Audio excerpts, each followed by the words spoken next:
I'm Gerard Paul, the Prolife Guy. You know, I always contend that the baby is human from the day of conception. What I base it on is individuality. You see, from the first day of conception, DNA sets in.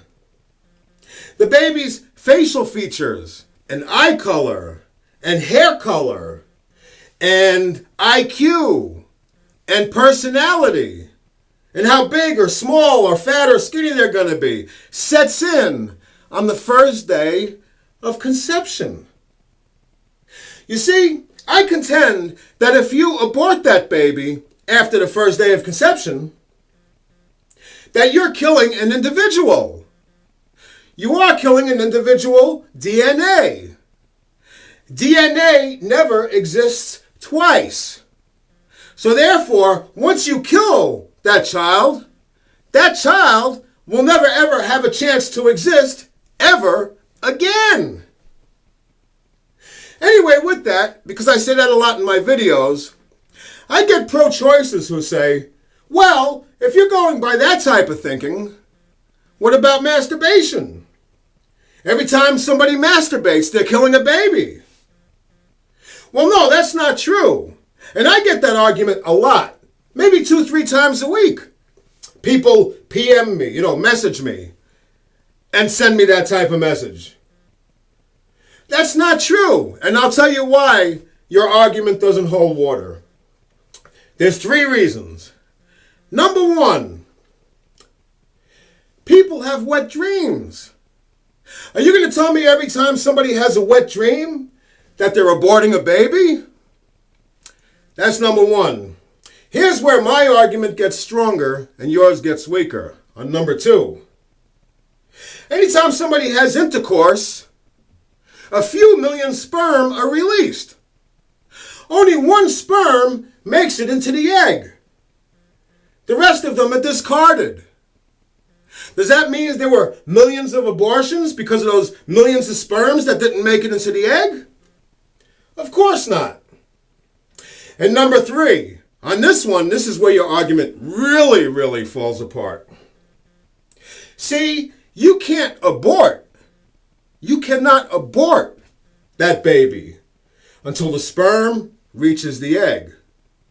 It's only after fertilization that you can abort.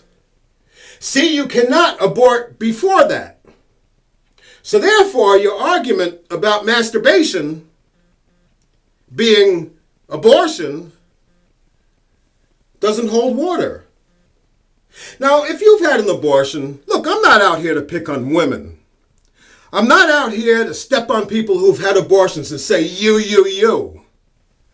I'm not out here to chastise people and to make people feel bad who have had abortions. If you've had an abortion and it's bothering you, don't try to cover it up and make it right inside yourself by making excuses. Don't try to feel good about it by bringing other factors into it that aren't true.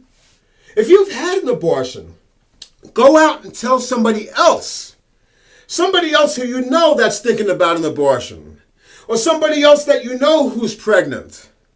Go out and let them know the mistake that you made. Go out and let them know there's something missing from your life, that it ruined a part of your life. You know it did if you had one. And again, I'm not here to pick on you. I'm here to implore you to help others. I'm out here to try to get women not to have an abortion, to show them what kind of mistake they're making. Do you know how many women regret their abortions and they go on to have terrible lives?